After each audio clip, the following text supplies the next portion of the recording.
Nous sommes la 6e aire marine éducative du Collège Villeneuve de Fréjus. Nous sommes honorés d'avoir été sélectionnés pour participer au concours Océano pour tous. Une aire marine éducative ou AME est un territoire naturel qui est géré de manière participative par les élèves d'un collège ou d'une école durant une année scolaire en ayant un partenaire local pour les accompagner. Elle s'inscrit dans une éducation à l'environnement et au développement durable. Nous avons comme partenaires Estérel Côte d'Azur, Agglomération et la ville de Fréjus. Au cours de 2 sorties sur le terrain, nous avons découvert les caractéristiques de l'AME grâce au croquis. Nous avons réalisé l'inventaire en identifiant la faune et la flore et pour finir, déterminer les conditions physico-chimiques du site. Voici les enjeux positifs et négatifs de notre plage. Connaître,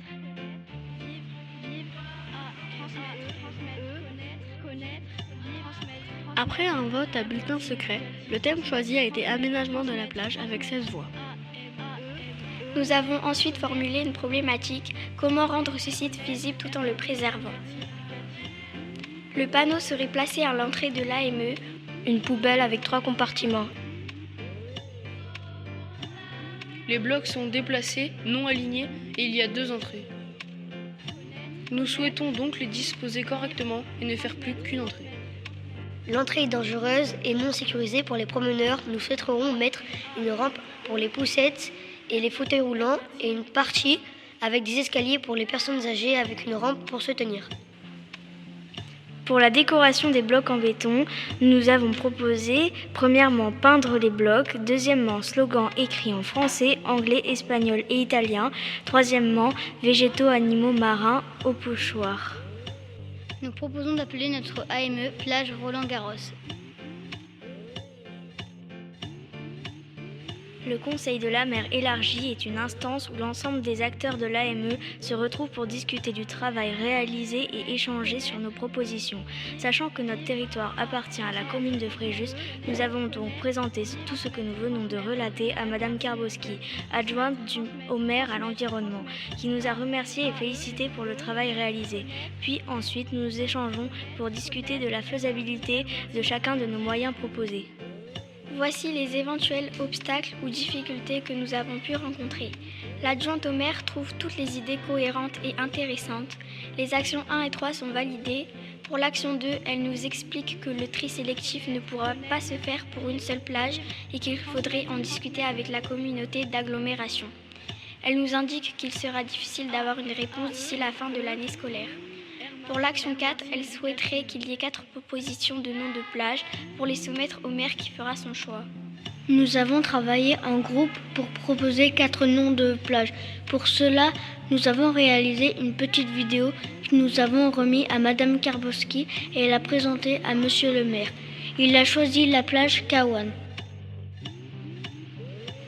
Sachant que nous ne pourrons pas avoir la réponse pour le tri sélectif d'ici la fin de l'année et que Monsieur le maire a choisi plage Kawan. Nous allons donc faire un panneau à l'entrée de la plage expliquant le nom de la plage avec une fiche d'identité de la tortue Kawan et les dangers des déchets plastiques sur l'animal.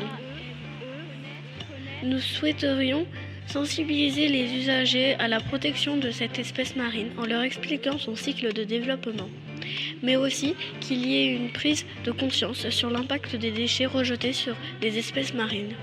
Puis nous espérons que notre site sera très attrayant avec les différentes modifications apportées. Nous pourrons évaluer les retombées et les impacts à la fin de la saison estivale. Toutes les actions ont été validées par la commune et elles seront mises en place au courant du mois de juin. C'est qu'avant on ne se rendait pas compte de ce qu'il y avait pas beaucoup de végétation et tout. Et donc maintenant, moi j'aimerais bien faire du bien à la plage. Déjà pour les animaux marins, pour les préserver et pour les laisser vivre. Parce que si on jette des déchets, par exemple comme une tortue, elle va confondre que c'est une méduse ou autre chose, elle va la manger, elle risque de mourir. Espérons qu'il n'y aura pas de déchets par terre. Maintenant, je vais faire plus attention, même à ma famille, je les préviendrai, mes amis. Je leur dirai de jeter leurs déchets dans les poubelles de tri, et puis voilà. Nous sommes en contact permanent tout au long de l'année avec nos différents partenaires qui sont disponibles et nous soutiennent à 100% dans la mise en œuvre de ce projet et nous permettent de concrétiser les actions proposées. Nous les remercions chaleureusement.